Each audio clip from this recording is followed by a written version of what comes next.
Aditya Degree Colleges, leading companies లో 10,000 plus placements with 13.5 lakhs highest package. నమస్తే. ఆంధ్రప్రదేశ్ మద్యం కుంభకోణానికి సంబంధించి కీలక పాత్రధారిగా ఉన్నటువంటి వైసీపీ ఎంపీ మిథున్ రెడ్డి ఏ క్షణమైనా అరెస్టు కావచ్చు. చర్చ చాలా బలంగా జరుగుతుంది.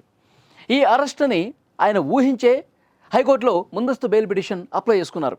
కానీ విచారణ సందర్భంగా కోర్టు కూడా చాలా స్పష్టమైనటువంటి ఆదేశాలు ఇచ్చింది. మీ ముందస్తు బెయిల్ పిటిషన్ మేము ఎట్టి పరిస్థితుల్లో ఒప్పుకొనలేదు. బెయిల్ ఇస్తే కనుక ఇప్పటి వరకు సిట్టు చాలా కీలకమైనటువంటి ఆధారాలు సంపాదించింది. ఈ మద్యం కుంభకోణానికి సంబంధించి మీ పాత్రకు సంబంధించి కీలకమైనటువంటి ఆధారాలు సేకరించింది. ప్రాథమిక ఆధారాలు కనిపిస్తున్నాయి. ఈ దశలో మీకు బెయిల్ ఇచ్చేస్తే విచారణ వేగవంతం కాదు, దర్యాప్తు సజావుగా జరగదు. కాబట్టి సిట్ అధికారులకు స్వేచ్ఛ ఇవ్వాల్సినటువంటి అవసరం ఉంది. క్లైమాక్స్కు చేరుకుంటున్నటువంటి ఈ కేసుకు సంబంధించి అదే వేగం కొనసాగాలంటే, మరిన్ని కీలకమైనటువంటి ఆధారాలు సిట్టు సంపాదించాలంటే మీకు బెయిల్ ఇచ్చే ప్రసక్తే లేదు. ముందస్తు బెయిల్ పిటిషన్ కొట్టివేస్తున్నాము.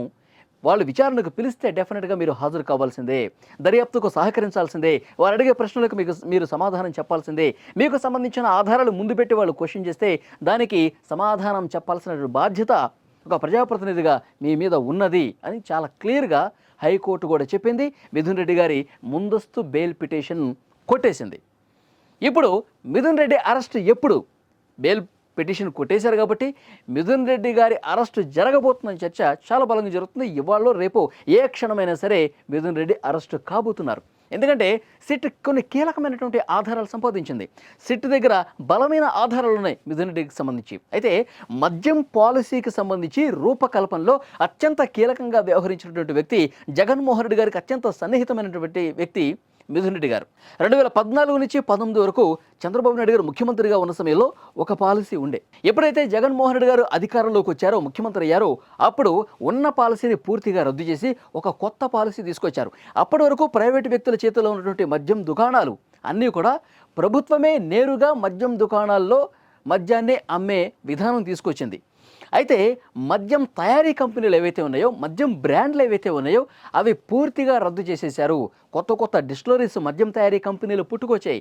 తర్వాత కొత్త బ్రాండ్లు పుట్టుకొచ్చాయి. మీ అందరికీ గుర్తుండే ఉంటుంది, జగన్మోహన్ రెడ్డి గారు ముఖ్యమంత్రిగా ఉన్న సమయంలో ఇష్టం వచ్చిన బ్రాండ్లు, అసలు ఊరు పేరు లేని బ్రాండ్లు, బూమ్ బూమ్ బీర్లు అని చెప్పి, తర్వాత ప్రెసిడెంట్ మెడల్ అని, పవర్ స్టార్ అని, ఇలాంటి చెత్త బ్రాండ్లు, నాసిరకం బ్రాండ్లు అన్నీ తీసుకొచ్చి పెద్ద ఎత్తున ఒకవైపు జనాల ఆరోగ్యం పాడు చేయటమే కాకుండా మరోవైపు ప్రభుత్వ ఖజానాను కొల్లగొట్టి వేల కోట్ల రూపాయలు దోచేశారు. ఇది ఈ మద్యం కుంభకోణానికి సంబంధించినటువంటి సమాచారం. ఇప్పుడు ఇన్వెస్టిగేట్ చేస్తున్నటువంటి అధికారులకు, దర్యాప్తు చేస్తున్నటువంటి సిట్కి మరికొన్ని కీలకమైనటువంటి బలమైనటువంటి ఆధారాలు లభ్యమయ్యాయి. ఏవైతే డిస్టిలరీస్ కంపెనీలు, మద్యం తయారీ కంపెనీలు, వాటికి ఆర్డర్లు ఏ విధంగా ఇచ్చారు? కమిషన్లు ఇస్తేనే. ఎవరైతే కమిషన్స్ బాగా ఇస్తారో, ఈ మద్యం పాలసీ విధానమే అది. ఎవరైతే కమిషన్లు బాగా ఇస్తారో, ముడుపులు బాగా ఎవరిస్తారో, లంచాలు ఎవరైతే బాగా ఇస్తారో వాళ్ళకే ఎక్కువగా ఆర్డర్లు ఇచ్చినటువంటి పరిస్థితి ఉంది. ఈ విధంగా 3,500 కోట్ల రూపాయలు ప్రభుత్వ ఖజానాకు కొల్లగొట్టేసి పూర్తిగా దోచేశారు. అందులో కీలకమైనటువంటి పాత్రధారి మిథున్ రెడ్డి గారు. అసలు సూత్రధారి జగన్మోహన్ రెడ్డి గారు అని చెప్పి తెలుగుదేశం పార్టీ ఎప్పటి నుంచో ఆరోపణలు చేస్తూనే ఉంది. జగన్మోహన్ రెడ్డి గారు ఆదేశాలు ఇవ్వటం, మిథున్ రెడ్డి కావచ్చు, చెవిరెడ్డి భాస్కర్ రెడ్డి కావచ్చు, అలాగే సీఎంఓ ఆఫీసులో అప్పుడు జగన్మోహన్ రెడ్డి గారికి అత్యంత సన్నిహితంగా ఉన్నటువంటి గోవిందప్ప బాలాజీ, ధనుంజయ రెడ్డి, కృష్ణమోహన్ రెడ్డి, రాజు కేసిరెడ్డి, వీళ్ళందరి నేతృత్వంలో వీళ్ళందరూ పాత్రధారులుగా ఉండి వేల కోట్ల రూపాయలు దోచేసి ఆ సొమ్మును ఏం చేశారు? ఎన్నికల్లో తమ పార్టీ అభ్యర్థుల గెలుపు కోసం ఖర్చు పెట్టారు. రాజకేశ్వరరెడ్డి వంటి వాళ్ళు సినిమాలు తీశారు, రియల్ ఎస్టేట్లో పెట్టుబడులు పెట్టారు. ఆ తర్వాత చెవిరెడ్డి భాస్కర్ రెడ్డి, మిథున్ రెడ్డి లాంటి వాళ్ళు సొంత కంపెనీలకు తరలించుకున్నారు. మిథున్ రెడ్డి గారి మీద వచ్చినటువంటి బలమైన ఆరోపణ ఏంటి? ఈ డబ్బులన్నీ కూడా ఆయన బంధువులకు సంబంధించిన PLR ప్రాజెక్ట్స్ అనేటువంటి కంపెనీ ఉంది, ఆ కంపెనీకి భారీ మొత్తంలో పంపించేశారు. అలాగే దుబాయ్కి పంపించేశారు, ఆఫ్రికా కంట్రీస్కి పంపించేశారు. చూడండి, వేల కోట్ల రూపాయల సొమ్ము, ప్రజల సొమ్ము అడ్డగోలుగా దోచేసి తమ సొంత ప్రయోజనాల కోసం, స్వప్రయోజనాల కోసం వాడేశారు. ఈ అన్ని విషయాలు ఒక్కొక్కటిగా సిట్ అధికారులు దర్యాప్తులో బయటపడుతున్నాయి. చాలా కీలకమైనటువంటి ఆధారాలు సిట్ అధికారులు సంపాదించారు. ఆ ఆధారాలు లభించాయి కాబట్టే మిథున్ రెడ్డికి నోటీసులు ఇవ్వబోతున్నారు, అరెస్ట్ చేసే అవకాశం కనిపిస్తుంది. ఈ ఆధారాలు కోర్టు ముందు ప్రవేశపెట్టబట్టే, జడ్జి ముందు చాలా క్లియర్గా ఆ టేబుల్ మీద పెట్టబట్టే ఈయన ముందస్తు బెయిల్ పిటిషన్ కూడా కొట్టేసింది. మీకు బెయిల్ ఇవ్వలేం, మీరు విచారణకు వెళ్లాల్సిందే, హాజరు కావాల్సిందే అని చెప్పి చాలా స్పష్టంగా కోర్టు ఎందుకు చెప్పింది? ఆధారాలు చాలా బలంగా ఉన్నాయి. మీకు ఒక ముఖ్యమైన విషయం చెప్పాలి. ఆ మద్యం కంపెనీ నుంచి దోచేసినటువంటి సొమ్ముని హైదరాబాద్లో దాచారండి కొన్ని చోట్ల. ఆ తర్వాత తాడేపల్లి ప్యాలెస్, జగన్మోహన్ రెడ్డి గారి ప్యాలెస్కి అతి సమీపంలో కూతవేట దూరంలో ల్యాండ్ మార్క్ విల్లా అని ఉంది.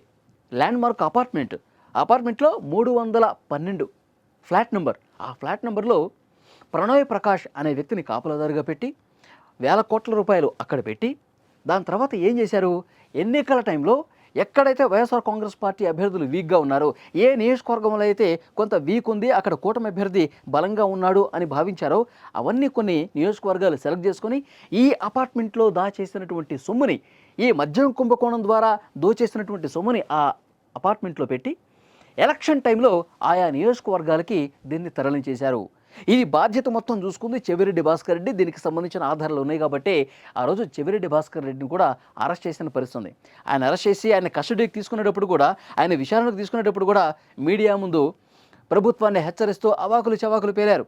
నా మీద అక్రమ కేసు పెట్టారు, నా మీద అసలు ఎలాంటి కేసు లేదు, నేను ఎలాంటి తప్పు చేయలేదు, మీ అందరి సంగతి చూస్తా, మీ అంతు చూస్తా, ప్రభుత్వంలో ఉన్న వాళ్ళు చాలా దారుణంగా ప్రవర్తిస్తున్నారు, ఈ విధంగా ఎగిరి గంతేసినటువంటి పరిస్థితి ఉంది. కానీ ఆధారాలు ఉన్నాయి కాబట్టే సిట్ అధికారులు ఆయన్ని అరెస్ట్ చేసి జైల్లో వేసిన పరిస్థితి.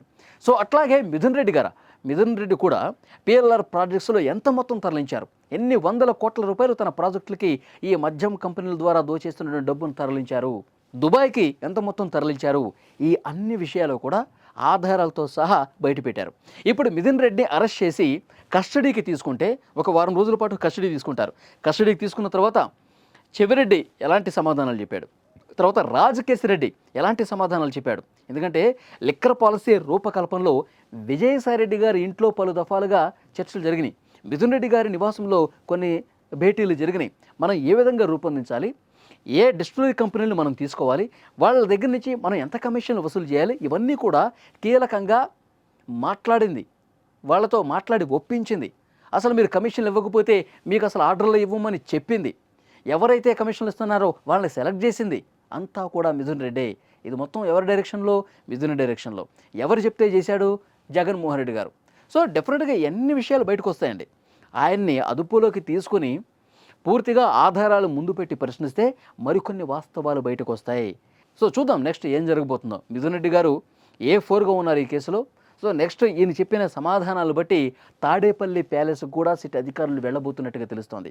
ఇందులో ఈడీ కూడా ఎంటర్ అయింది. ఎందుకంటే పెద్ద మొత్తంలో ఈ బ్లాక్ మనీని వైట్గా మార్చేందుకు పెద్ద ఎత్తున ప్రయత్నాలు జరిగాయి. చాలా చోట్ల పెట్టుబడులు పెట్టేశారు, వైట్గా మార్చేశారు. ఈ ఆధారాలు కూడా ఉన్నాయి కాబట్టి ఈడీ కూడా ఆల్రెడీ ఎంటర్ అయిపోయింది కాబట్టి ఈడీ అధికారులు, సిట్ అధికారులు అతి త్వరలోనే తాడేపల్లి ప్యాలెస్కు వెళ్ళబోతున్నారు. జగన్మోహన్ రెడ్డి గారికి నోటీసులు ఇవ్వబోతున్నారు. మిథున్ రెడ్డి తర్వాత వేసేసేది జగన్మోహన్ రెడ్డినే. ఈ చర్చ ఇప్పుడు చాలా బలంగా జరుగుతుంది.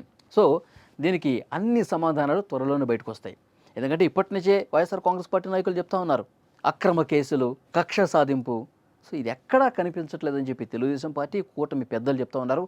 ఏదైనా సరే చట్ట ప్రకారమే, ఇష్టం వచ్చినట్టుగా గత పాలకులు జగన్మోహన్ రెడ్డి గారు ముఖ్యమంత్రిగా ఉన్న సమయంలో ఏవైతే ఇష్టం వచ్చినట్టుగా అరెస్టులు చేశారో, ప్రతిపక్షాలని అణచివేశారో అలాంటి పరిస్థితి ఏమీ ఉండదు. నిజాయితీగా ఈ కూటమి ప్రభుత్వం పనిచేస్తుంది. నిజాయితీగా చట్ట ప్రకారమే సిట్ అధికారులు ఇన్వెస్టిగేట్ చేస్తున్నారు. వాళ్ళకున్న ఆధారాల్ని కోర్టు ముందు పెడుతున్నారు. కోర్టు ఎలా చెప్తే, ఏ డైరెక్షన్ ప్రకారం అయితే చెప్తుందో అదేవిధంగా ప్రస్తుత ప్రభుత్వం నడుచుకుంటుంది తప్ప ఎక్కడా కక్ష లేదని చెప్పి చంద్రబాబు నాయుడు గారు, లోకేష్, పవన్ కళ్యాణ్ గారు చెప్పకని చెప్తా ఉన్నారు. సో డెఫినెట్గా ఇంకా ఎలాంటి వాస్తవాలు ఈ మద్యం కుంభకోణానికి సంబంధించి బయటకు వస్తాయో చూడాలి. సో మిథున్ రెడ్డి ముందస్తు బెయిల్ పిటిషన్ కొట్టేసింది కాబట్టి కోర్టు, సో రేపు మాపు కొద్ది గంటల్లోనే ఈ పరిణామం జరిగే అవకాశం కనిపిస్తుంది. ఏ క్షణమైనా మిథున్ రెడ్డి ఈ కేసులో ఉన్న A4 మిథున్ రెడ్డి గారు అరెస్టు తప్పదు అని వార్త చాలా బలంగా జరుగుతుంది. ఫ్రెండ్స్, మీకేమనిపిస్తుంది? మద్యం కుంభకోణానికి సంబంధించి వస్తున్నటువంటి ఆధారాలు, ఇప్పటి వరకు జరిగిన అరెస్టులు, మిథున్ రెడ్డి పాత్ర, దీని వెనకాల ఉన్న అసలు సూత్రధారి కింగ్ పిన్ జగన్మోహన్ రెడ్డి అని చెప్పి భావిస్తూ ఉన్నారా? కామెంట్ రూపంలో తెలియజేయండి.